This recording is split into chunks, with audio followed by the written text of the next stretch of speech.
Alright, well, I am finally not sick. The last video I made, I actually had to keep delaying recording it. I had a pretty bad cold. I don't know what it was. It wasn't COVID, it wasn't the flu. Ended up getting over 1,300 views, a lot of likes, a lot of subscriptions from it. Really appreciate it, which, by the way, don't forget to like and subscribe this video. But this is a topic that I've wanted to talk about for quite a while. Because it's one that I wish I had seen or come across back when I was a beginner, and that is vintage lenses, and why I think beginner photographers, videographers, anyone who's jumping into this hobby or this content creation realm, whatever you want to call it, why I think vintage lenses are really a good investment, not just financially, but also to help spur your creativity, to make you better at this craft. So look, as we all know, anyone who's gotten into this hobby of content creation, of photography, or if you're doing it as a side gig or jumped in full time, we all know that it is pretty expensive. The barrier to entry is quite steep, and that barrier of entry, more than anything, is price. The cameras are pretty expensive, the lenses are all expensive. You go looking for review videos and suggestions on YouTube and other, subreddits and all that good stuff. Most of the major suggestions come with a pretty high cost, right? But that's where vintage lenses come in. Alright, so it just dawned on me that while I'm editing this video that I didn't include this slight disclaimer.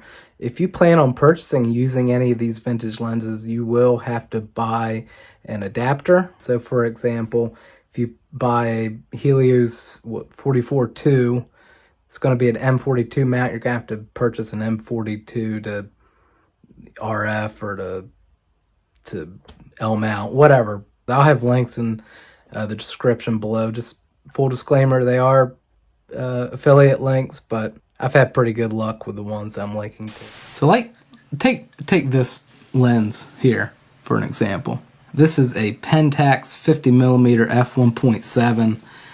I actually got it for 25 bucks off of Facebook Marketplace. I was pretty happy about that, but quick scroll through eBay here would show that $39, $60, all the way up to roughly $100, just depending on the condition of the lens, where it's being shipped from. And these low-cost options, frankly, can help you decide if you like a particular focal length. So for me, I like prime lenses, and this is probably a bad example to give because 50mm is pretty much the standard, right? Everybody should buy a nifty 50, buy a 50mm, can do pretty much anything. But the fact of the matter is that the relatively low cost of many vintage lenses out there, like I said, they range anywhere from 20 bucks to a few hundred, right? But at the end of the day, you're still going to be saving a considerable amount of money, which will allow you to, of course, save up and purchase other pieces of gear that will be necessary as you venture out into the wilderness of this hobby. But also sometimes the low cost of these things can actually come in really handy. So I've been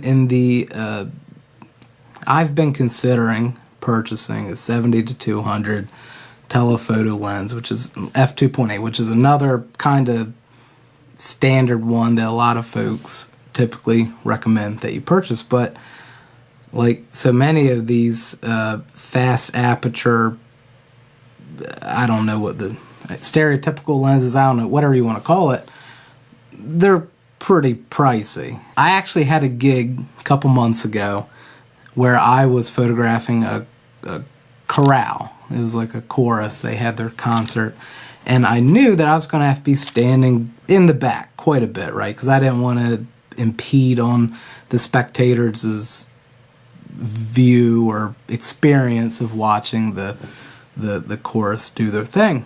So I had actually purchased this Canon f2.8 200mm. Is actually a prime lens. But looking back at my eBay purchase history, I bought that lens for just under $160. Now it is a prime lens, it is an old lens, but it got the job done.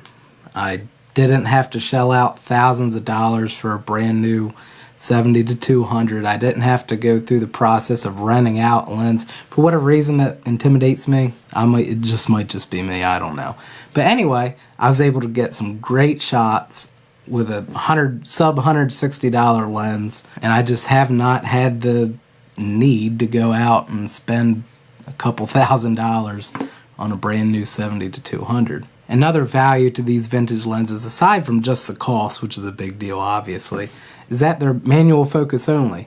It requires you to slow down, really learn proper framing, kind of take in your surroundings, just kind of soak it all in. Like I said, just slow down the process. And as someone who kind of jumped into photography, I didn't go to school for it and anything like that.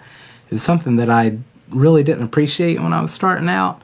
And as I started taking interest in these vintage lenses and kind of building up my vintage repertoire, if you will, my vintage inventory, I think it's made me a better photographer. I actually have to slow down, take my time, get the manual focus just right, make sure I'm getting a good picture. And all this is probably sounding a little more dramatic because I'm sure my film photography friends out there are probably like, yeah, that's what we do all the time. But for those of us who are pretty much strictly digital, it's easy to forget that photography is an art form. Sometimes you just got to slow down and let the scene come to you. So anyway, that's just a short, quick, and easy reasoning for why I think vintage lenses are actually perfect for beginner photographers. Like I said, I greatly appreciate everyone for support so far. I think I'm up to like 69 followers, subscribers